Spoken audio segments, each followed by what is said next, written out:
कृष्ण श्री कृष्ण गोविंद हरि मुरारे हे नाथ नारायण वासुदेव।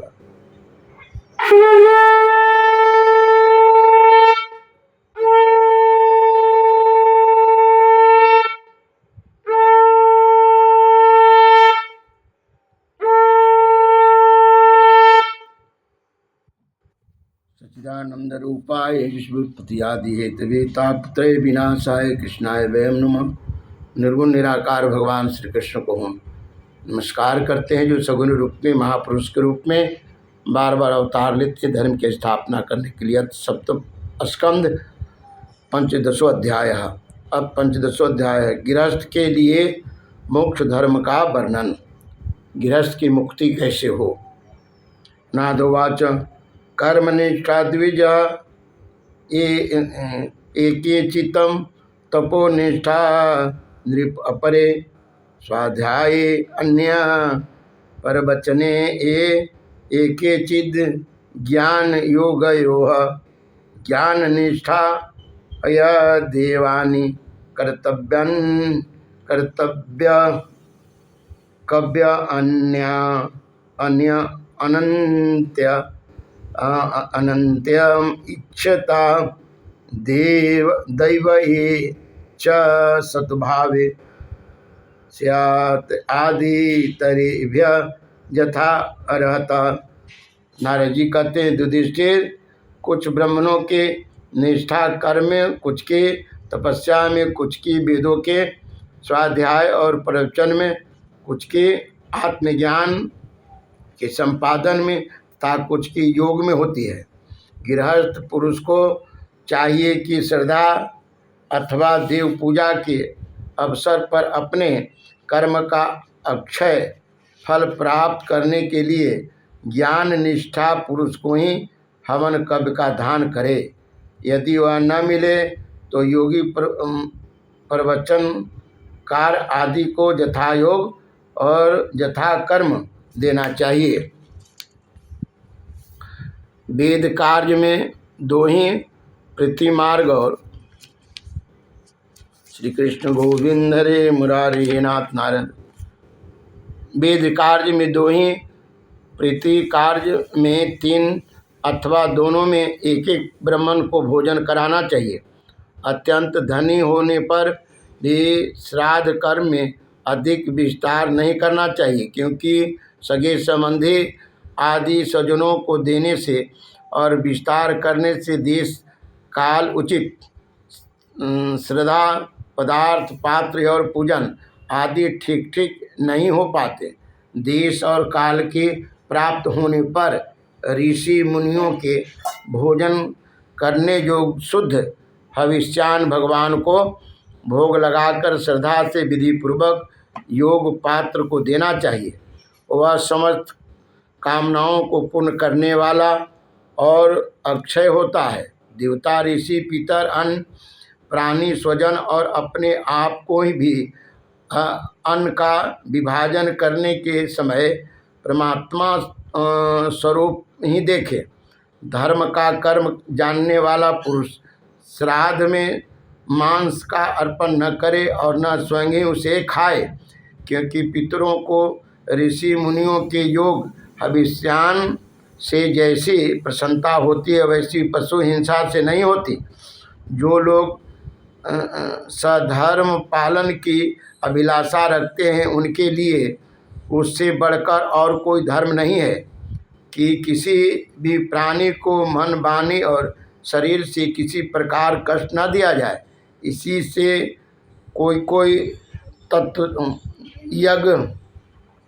यज्ञ तत्व को जानने वाले ज्ञानी ज्ञान के द्वारा प्रज्वलित आत्मस्वयं रूप अग्नि में इन कर्ममय यज्ञों का हवन कर देते हैं और बाह्य कर्म कलापों से उपरत हो जाते हैं। जब कोई इन धर्ममय यज्ञों से यजन करना चाहता है, तब सभी प्राणी डर जाते हैं। वे सोचने लगते हैं कि यह अपने प्राणों का पोषण करने वाला निर्दयी मूर्ख मुझे अवश्य मार डालेगा। इसलिए धर्मज्ञ मनुष्य को यही उचित है कि प्रतिदिन प्रारब्ध के द्वारा प्राप्त मुनिजन उचित हविष्यान से ही अपने नित और नैमित्तिक कर्म करे तथा उसी से सर्वदा संतुष्ट रहे। अधर्म की 5 शाखाएं हैं, विधर्म, परधर्म, आभास, उपमा और छल। धर्मज्ञ पुरुष अधर्म के समान ही उसका भी त्याग कर दे। जिस कार्य को धर्म बुद्धि से करने पर भी अपने धर्म में बाधा पड़े वह विधर्म है। किसी अन्य के द्वारा अन्य पुरुष के लिए उपदेश किया हुआ धर्म परधर्म है। पाखंड या दंभ का नाम उपधर्म अथवा उपमा है। शास्त्र के वचनों का दूसरे प्रकार का अर्थ कर देना छल है। मनुष्य अपने आश्रम के विपरीत स्वेच्छा से जिसे धर्म मान लेता है वह आभास है। अपने अपने स्वभाव के अनुकूल जो वन आश्रम उचित धर्म है वे भला किसी शांति नहीं देते। धर्मात्मा मत पुरुष निर्धन होने पर भी धर्म के लिए अथवा शरीर निर्वाह के लिए धन प्राप्त करने की चेष्टा न करे, क्योंकि जैसे बिना किसी प्रकार की चेष्टा किए अजगर की जीविका चलती है वैसे ही निवृत्ति परायण पुरुष की निवृत्ति ही उसकी जीविका का निर्वाह कर देती है। जो सुख अपनी आत्मा में रमन करने वाले निष्क्रिय संतोषी पुरुष को मिलता है वह उस मनुष्य को भला कैसे मिल सकता है जो कामना और लोभ से धन के लिए हाय हाय करता हुआ इधर उधर दौड़ता फिरता है। जैसे पैरों में जूता पहनकर चलने वाले को कंकड़ और कांटों से कोई डर नहीं होता, वैसे ही जिसके मन में संतोष है उसके लिए सर्वदा और सब कहीं सुख ही सुख है, दुख है ही नहीं। दुर्दृष्टि न जाने क्यों मनुष्य केवल जल मात्र से ही संतुष्ट रहकर अपने जीवन का निर्वाह नहीं कर लेता, अपितु रस इंद्रियें और जन इंद्रियें फेर में पड़कर यह बेचारा घर को चौकसी करने वाले कुत्ते के समान हो जाता है। जो ब्राह्मण संतोषी नहीं है, इंद्रियों के लोलुप के कारण उसके तेज विद्या तपस्या और जस क्षीण हो जाते हैं और वह विवेक भी खो बैठता है। भूख और प्यास मिट जाने पर खाने पीने की कामना का अंत हो जाता है। क्रोध भी अपना काम पूरा करके शांत हो जाता है। परंतु यदि मनुष्य पृथ्वी की समस्त दिशाओं को जीत ले और भोग ले तब भी लोभ का अंत नहीं होता। श्री कृष्ण गोविंद हरे मुरारे हे नाथ नारायण वासुदेव। अनेक विषयों के ज्ञाता शंकाओं का समाधान करके चित्त में शास्त्रोक्त अर्थ को बैठा देने वाले और विद्वत सभाओं के सभापति बड़े बड़े विद्वान भी असंतोष के कारण गिर जाते हैं। धर्मराज संकल्पों के परित्याग से काम को, कामनाओं से त्याग के क्रोध को, सांसारिक लोग जिसे अर्थ कहते हैं उसे अनर्थ समझकर लोभ को और तत्व के विचार से भय को जीत लेना चाहिए। आध्यात्मिक विद्या से शोक और मोह पर, संतोष की उपासना से दम पर, मौन के द्वारा योग के निर्विघ्नों और शरीर प्राण आदि को निश्चेष करके हिंसा पर विजय प्राप्त करनी चाहिए। धर्मराज संकल्प के परित्याग से काम को, कामनाओं के त्याग से क्रोध को, संसारी लोग जिसे अर्थ कहते हैं उसे अनर्थ समझकर लोभ को और तत्व के विचार से भय को जीत लेना ही चाहिए। तत्व के विचार से भय को, आत्मविद्या से शोक और मोह पर, संतोष की उपासना से दम्भ पर, मौन के द्वारा योग के विघ्नों पर और शरीर प्राण आदि की निश्चेष्ट करके हिंसा पर विजय प्राप्त कर लेनी चाहिए। आदि भौतिक दुख को दया के द्वारा, आदि दैविक वेदांत की समाधि के द्वारा और आध्यात्मिक दुख को योग बल से एवं निद्रा को सात्विक भोजन, स्थान संग आदि के सेवन से जीत लेना चाहिए। सतोगुण के द्वारा रजोगुण को और तमोगुण पर और उपरति के द्वारा सतोगुण पर विजय प्राप्त करनी चाहिए। श्री गुरुदेव की भक्ति के द्वारा साधक इन सभी दोनों पर सुगमता से विजय प्राप्त कर सकता है। हृदय में ज्ञान का दीपक जलाने वाला गुरुदेव साक्षात भगवान ही है। जो दुर्बुद्धि पुरुष उन्हें मनुष्य समझता है, उसका समस्त शास्त्र श्रवण हाथी के स्नान के समान व्यर्थ है। बड़े बड़े योगेश्वर जिनके चरण कमलों का अनुसंधान करते रहते हैं, प्रकृति और पुरुष के अधीश्वर वे स्वयं भगवान ही गुरुदेव के रूप में प्रकट हैं। उन्हें लोग भ्रम से मनुष्य मानते हैं। शास्त्रों में जितने भी नियम संबंधी आदेश है, उनका एकमात्र तात्पर्य यही है कि काम, क्रोध, लोभ, मोह, मद और मत्सर इन 6 शत्रुओं पर विजय प्राप्त कर ली जाए, अथवा 5 इंद्रियां और मन ये 6 बस में हो जाए। ऐसा होने पर भी यदि उन विषयों के द्वारा भगवान के ध्यान, चिंतन आदि की प्राप्ति नहीं होती, तो उन्हें केवल सर्व समझना चाहिए। जैसे खेती, व्यापार आदि और उनके फल भी योग साधना के फल भगवत प्राप्ति या मुक्ति को नहीं दे सकते, वैसे ही दुष्ट पुरुष के श्रौत स्मारतक कर्म भी कल्याणकारी नहीं होते, प्रत्युत उल्टा फल देते हैं। जो पुरुष अपने मन पर विजय प्राप्त करने के लिए उद्धत हो, वह आसक्ति और परिग्रह का त्याग करके संन्यास ग्रहण करे, एकांत में अकेला ही रहे और भिक्षा वृत्ति से शरीर निर्वाह मात्र के लिए स्वल्प और परिमित भोजन करे। युधिष्ठिर पवित्र और समान भूमि पर अपना आसन बिछाए और सीधे स्थित भाव से समान और सुखकार आसन से ऊपर बैठकर ओंकार का जप करे। जब तक मन संकल्प विकल्पों को छोड़ न दे, तब तक नासिका के अग्रभाग में दृष्टि जमाकर पूरक, कुम्भक और रेचक द्वारा प्राण तथा आपान को गति को रोके। काम की चोट से घायल चित्त इधर उधर चक्कर काटता हुआ जहाँ जहाँ जाए, विद्वान पुरुष को चाहिए कि वह वहाँ से उसे लौटा लाए और धीरे धीरे हृदय में रोके।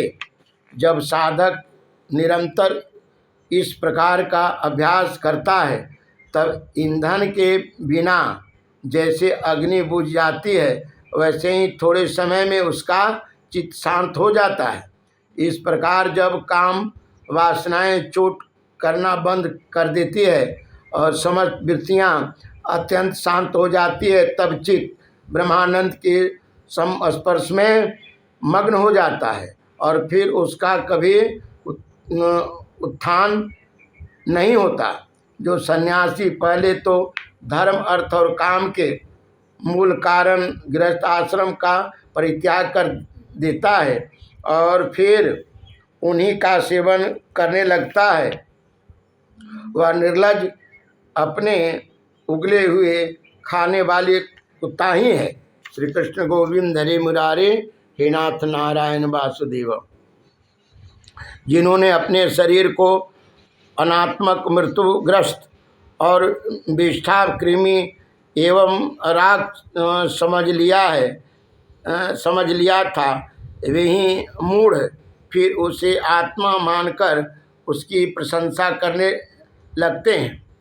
कर्म त्यागी गृहस्थ, व्रत त्यागी ब्रह्मचारी, गांव में रहने वाला तपस्वी वानप्रस्थ और इंद्रिया लोलुप सन्यासी, ये चारों आश्रम की कलंक हैं और व्यर्थ ही आश्रम का ढोंग करते हैं।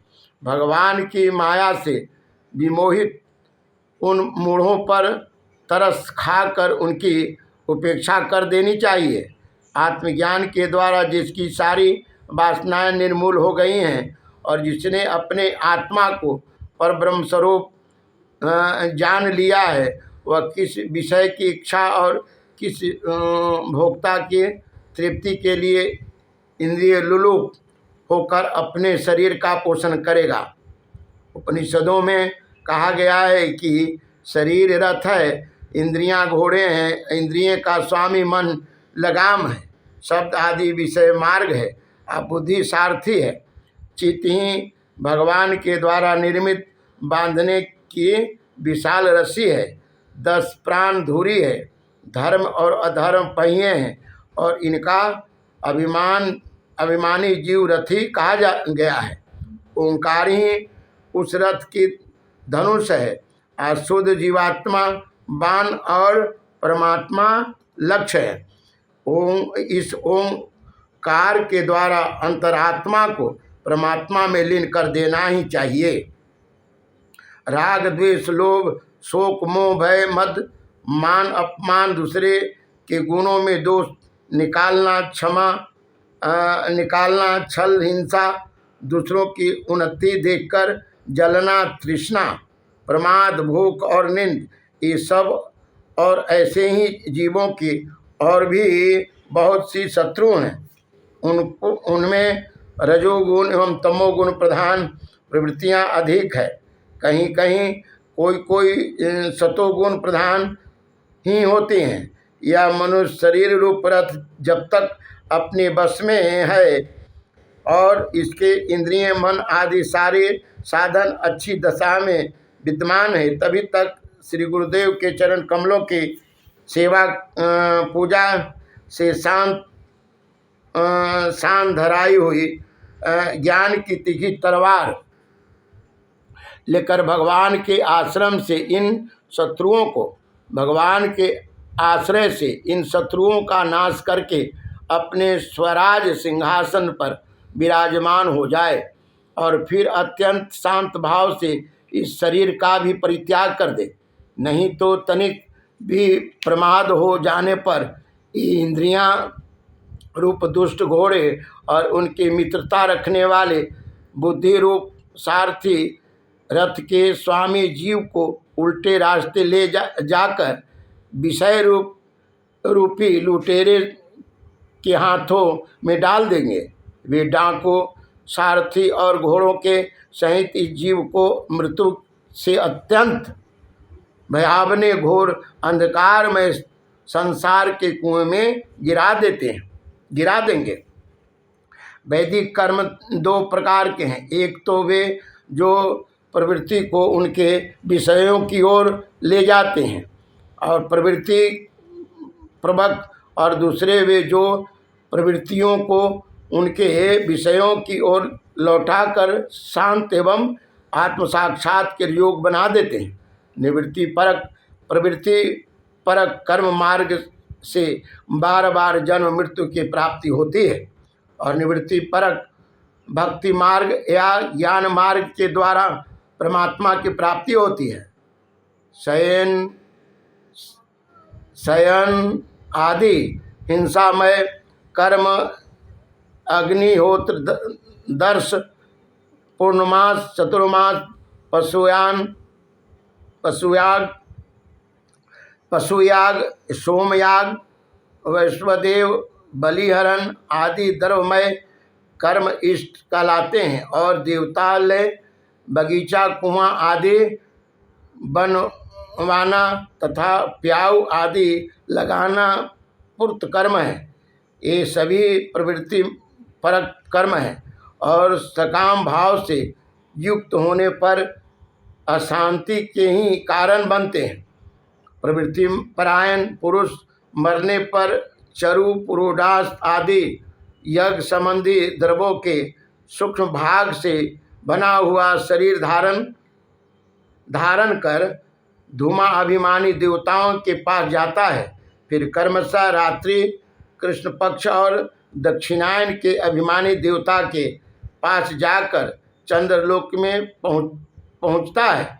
वहां से भोग समाप्त होने पर अमावस्या के चंद्रमा के समान क्षीण होकर वृष्टि द्वारा क्रमशः औषधि लता अन्न और बीज के रूप में परिणत होकर पितृयान मार्ग से पुनः संसार में ही जन्म लेता है। श्री कृष्ण गोविंद हरे मुरारे हे नाथ नारायण वासुदेव। युधिष्ठिर गर्भाधारण से लेकर अंत्येष्टि पर्यंत संपूर्ण संस्कार जिनके होते हैं उनको द्विज कहते हैं। उनमें से कुछ तो पूर्वोक्त प्रवृत्ति मार्ग का अनुष्ठान करते हैं और कुछ आगे कहे जाने वाले निवृत्ति मार्ग का। निवृत्ति परायण पुरुष इष्ट पूर्त आदि कर्मों से होने वाले समस्त यज्ञों को विषयों का ज्ञान कराने वाले इंद्रियों में हमन कर देते हैं। इंद्रियों को दर्शन आदि संकल्प रूप मन में वैकारिक मन को पराबानी में और पराबानी को वर्ण समुदाय को अ उ म इन तीन स्वरों के रूप में रहने वाले ओंकार में, ओंकार को बिंदु में, बिंदु को नाद में, नाद को सूत्रात्मक रूप प्राण में तथा प्राण को ब्रह्म में लीन कर देते हैं। वह निवृत्ति निष्ठा ज्ञानी कर्मशः अग्नि सूर्य दिन सायंकाल शुक्ल पक्ष पूर्णमासी और उत्तरायण के अभिमानी देवताओं के पास जाकर ब्रह्मलोक में पहुंचता है और वहां के भोग समाप्त होने पर वह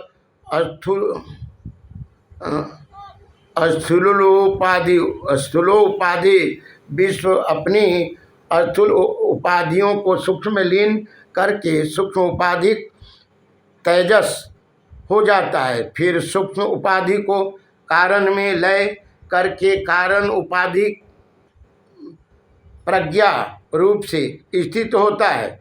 फिर सबके साक्षी रूप से सर्वत्र अनुगत होने के कारण साक्षी के ही स्वरूप में कारण उपाधि का लय करके तुरीय रूप में स्थित होता है। इस प्रकार दृश्यों का लय हो जाने पर वह शुद्ध आत्मा रह जाता है। यही मोक्ष पद है। इसी देवायन मार्ग कहते हैं। इस मार्ग से जाने वाला आत्म उपासक संसार की ओर से निवृत्त होकर क्रमशः एक से दूसरे देवता के पास होता हुआ ब्रह्मलोक में जाकर अपने स्वरूप में स्थित हो जाता है। वह प्रवृत्ति मार्ग के समान फिर जन्म मृत्यु के चक्कर में नहीं पड़ता। ये पितृयायन और देवायन दोनों ही वेदयुक्त मार्ग है। जो शास्त्रीय दृष्टि से उन्हें तत्वतः जान लेता है वह शरीर में स्थित रहता हुआ भी मोहित नहीं होता।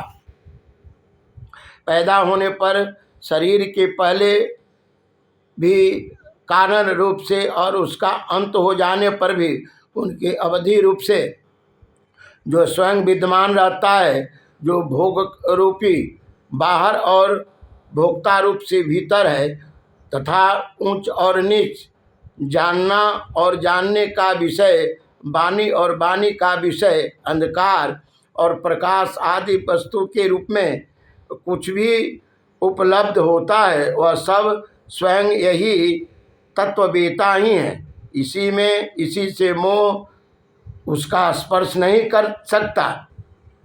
दर्पण आदि में दिख पड़ने वाला प्रतिबिंब विचार और मुक्ति से बाधित है। उसका उनमें अस्तित्व है ही नहीं। फिर भी वस्तु के रूप में तो वह दिखता ही है। वैसे ही इंद्रियों के द्वारा दिखने वाला वस्तुओं का भेदभाव भी विचार युक्ति और आत्म अनुभव से असंभव होने के कारण वस्तुतः न होने पर भी सत्सा प्रतीत होता है। पृथ्वी आदि पंचभूतों से इस शरीर का निर्माण नहीं हुआ है। वास्तविक दृष्टि से देखा जाए तो न तो वह उन पंचभूतों का संघात है और न विकार का परिणाम है, क्योंकि यह अपने अवयवों से न तो पृथक है और न उनमें अनुगत है, अतएव मिथ्या है। इसी प्रकार शरीर के कारण रूप पंचभूत भी अवयवी होने के कारण अपने अवयवों सूक्ष्म भूतों से भिन्न नहीं है, अव्यारूप ही है। जब कुछ खोज बिन होने पर भी अवयवों के अतिरिक्त अवयवी का अस्तित्व नहीं मिलता, वह असत ही सिद्ध होता है। तब अपने आप ही यह सिद्ध हो जाता है कि इसके अवयव भी असत ही है।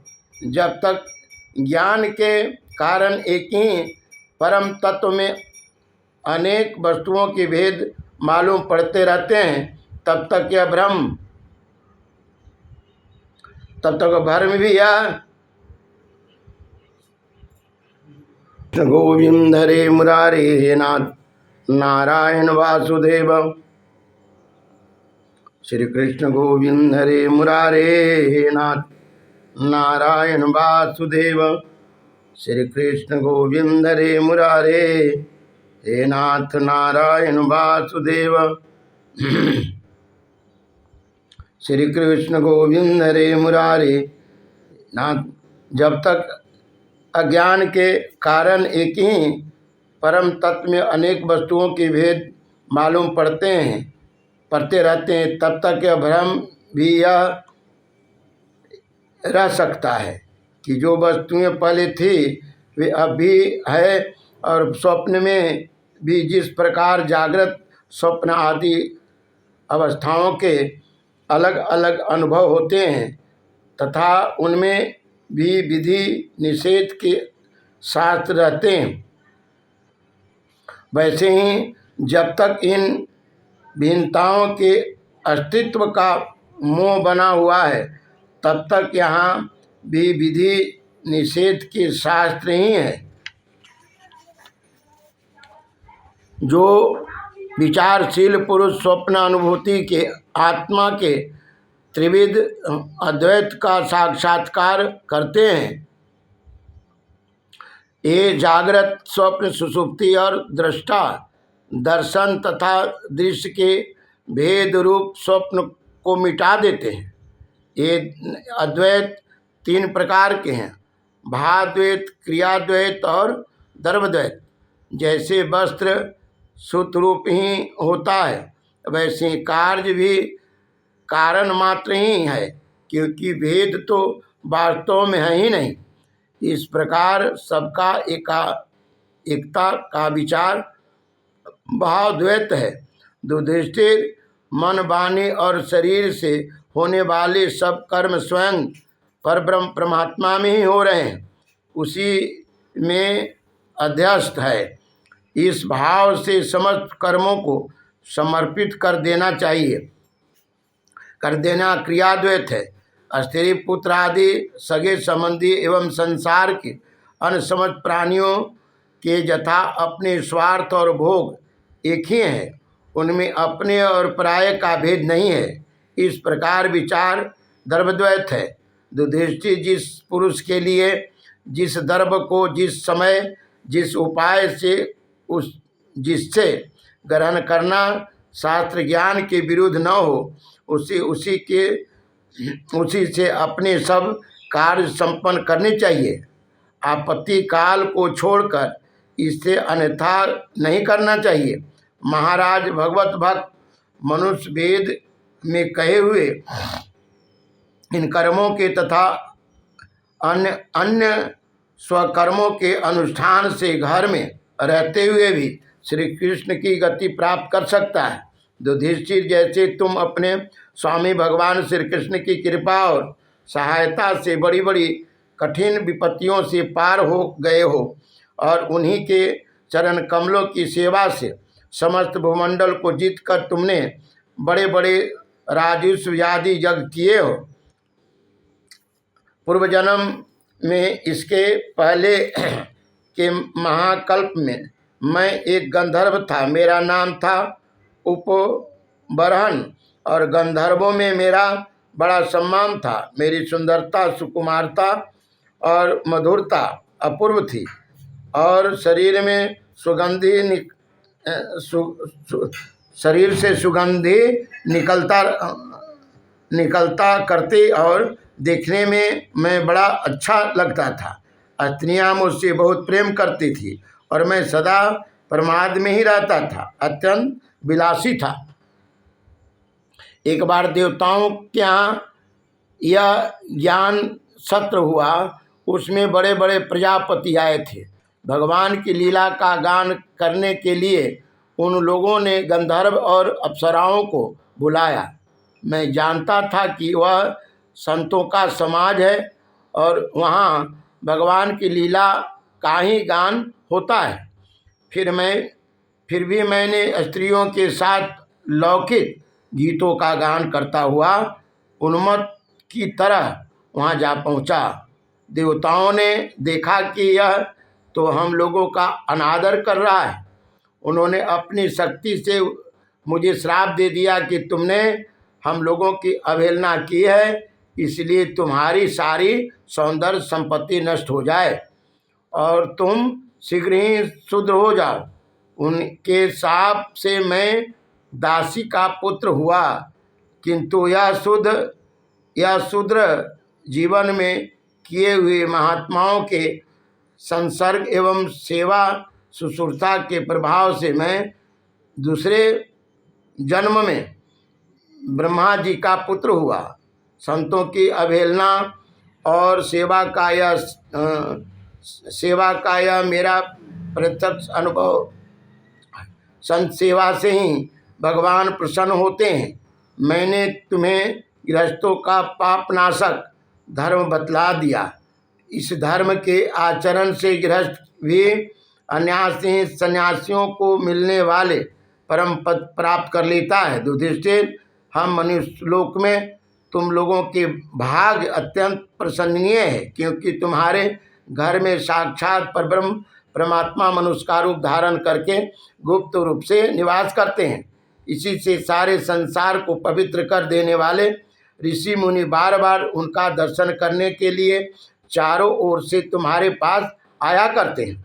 बड़े बड़े महापुरुष निरंतर जिनको ढूंढते रहते हैं, जो माया के लिए से रहित परम शांत परम आनंद अनुभव स्वरूप पर ब्रह्म परमात्मा है, वही तुम्हारे प्रिय हितैषी मेरे भाई पूज्य आज्ञाकारी गुरु एवं स्वयं आत्म श्री कृष्ण है। शंकर ब्रह्मा आदि भी अपनी सारी बुद्धि लगाकर वे यह हैं, इस रूप में इनका वर्णन नहीं कर सके, फिर हम तो कर ही कैसे सकते हैं। हम मौन भक्ति और संयम के द्वारा ही उनकी पूजा करते हैं। कृपा हमारी यह पूजा स्वीकार करके भक्तवत्सल भगवान हम पर प्रसन्न हो।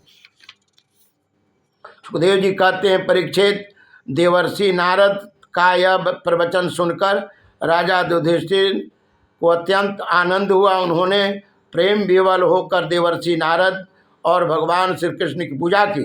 देवर्षि नारद भगवान श्री कृष्ण और राजा युधिष्ठिर से विदा लेकर और उनके द्वारा सत्कार पाकर चले गए।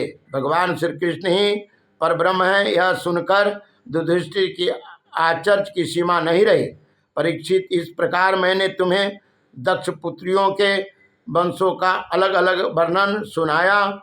उन्हीं के वंश में देवता, असुर, मनुष्य आदि और संपूर्ण चराचर की सृष्टि हुई है। श्रीमद्भागवते महापुराण परम व्यासिकाम अष्टादश सहस्रायाम परमहंस्याम संहितायाम सप्तस्कंधे प्रहलाद अनुचरिते युधिष्ठिर नारद संवादे सदाचार निर्णयो सदा नाम पंचस्वाध्याय इति सप्त स्कंद समाप्तः। हरि हरि हरि ओम तत्सत। हरि ओम तत्सत। श्री कृष्ण अर्पण नमस्तु।